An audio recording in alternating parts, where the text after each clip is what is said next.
Exatamente às 01h03 da madrugada de 22 de novembro de 2025.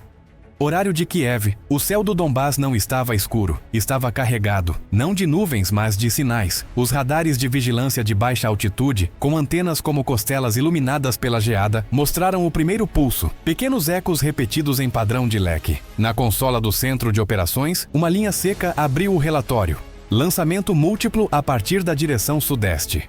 Era o prelúdio de uma noite que exigiria da Ucrânia seus nervos, sua engenharia e sua paciência. O inimigo havia decidido a hora. A Ucrânia decidiria como absorver o impacto. Não houve alarme sonoro de sirene no começo. Houve um silêncio de cálculo.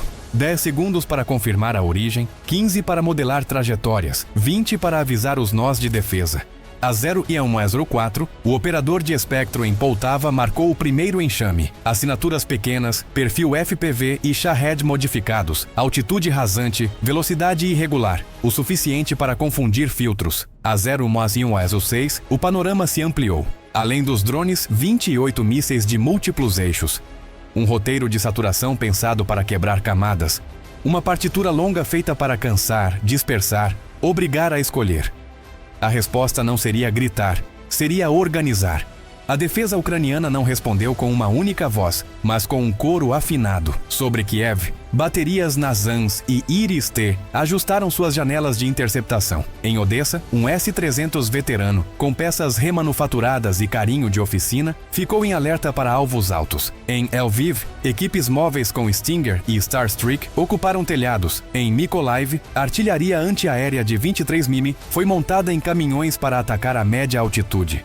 Não se tratava de um guarda-chuva, era uma rede que aprende onde está o vento. Às 01h09, os primeiros Shahed entraram por Sumi como peixes voadores, baixos, lentos, cruelmente pacientes. A defesa empregou a primeira técnica desta guerra elétrica, o corredor de fusíveis. Não contra o inimigo, mas contra si mesma. Setores da rede foram desenergizados preventivamente para que um impacto não se transformasse em uma onda de faíscas caminhando.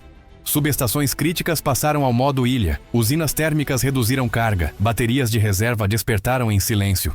O país não se apagou, ajustou sua respiração. No ar, a música era outra. Um par de MiG-29 com R-73 posicionou-se a meia altitude, não para caçar jatos, mas para beliscar drones que subissem além do permitido. Do solo, os Iris-T calibraram contra alvos de 300 km/h, no limite de sua envolvente para objetos tão pequenos. Em paralelo, equipes de guerra eletrônica em Khmelnytsky pintaram o céu com ruído seletivo. Não um muro, mas pequenas paredes de eco que forçavam os Shahed a corrigir.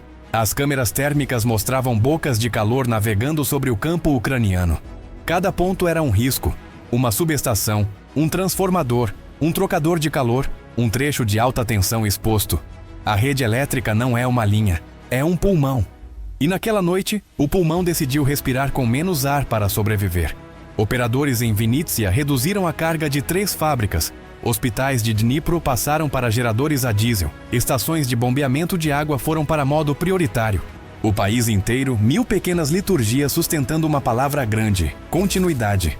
Às 01h17, a primeira interceptação em Kiev foi cirúrgica. Um Iris-T disparou a 11 km e o sensor infravermelho desenhou uma ponta quente dentro de um anel metálico. O impacto cortou o drone como uma lata de conserva. Ele caiu em um pátio de oficina. Os bombeiros apagaram em 2 minutos um pequeno fogo sobre óleo usado. Mais ao norte, um Shahed roçou uma linha de 330 kV, faiscou como uma serpente elétrica e, graças ao corredor de fusíveis, a sobrecorrente morreu. Nada de caos, tudo de método. A cada 30 ou 40 segundos, um microclímax. De repente, um alerta. Cluster a 250 metros sobre o bairro Industrial Oeste. Mas o que parecia seguro não era. Os drones se abriram como uma mão e o polegar seguiu rumo a uma caldeira de distrito. Ali estava o alvo real. Na central de calor, o chefe do turno desligou queimadores à distância e ordenou fechar válvulas. 2 bairros depois, idosos se levantaram porque o radiador parou. Nada heróico. Tudo importante. Às 01h26, primeira rajada de artilharia antiaérea em Kharkiv. As Zu-23 riscaram fios alaranjados no céu. Um drone caiu em terreno vazio. Outro bateu na fachada de um galpão e ficou inerte no asfalto. Um terceiro, teimoso, seguiu voando com meia asa.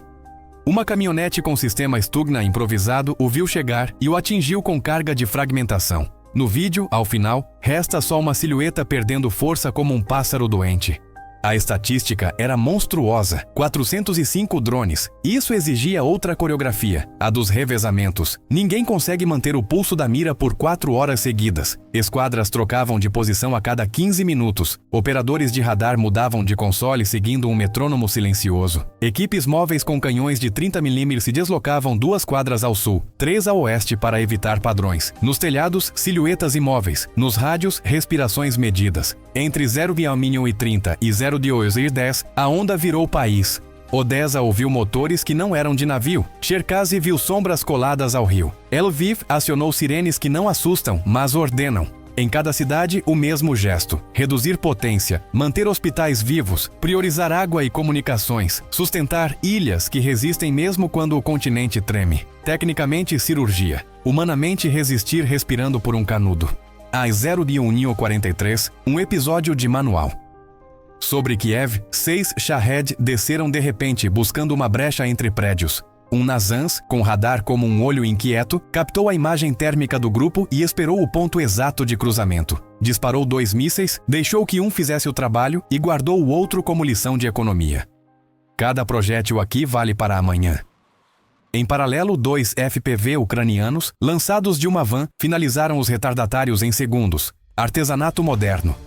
Às 0,1051, o inimigo acrescentou mísseis de cruzeiro. Trajetórias mais rápidas e altas obrigaram a dividir a atenção. Iris-T e Nazans cuidaram do alto, canhões de 23 e 30 mm do baixo. O céu virou um xadrez tridimensional. Um míssil cortou a noite sobre a rodovia. Um Iris-T o interceptou com uma esfera de faíscas verdes. Ao longe, um golpe laranja. Impacto em uma área industrial no centro. Nem tudo se interrompe. O crucial é que o sistema não quebre com um único golpe.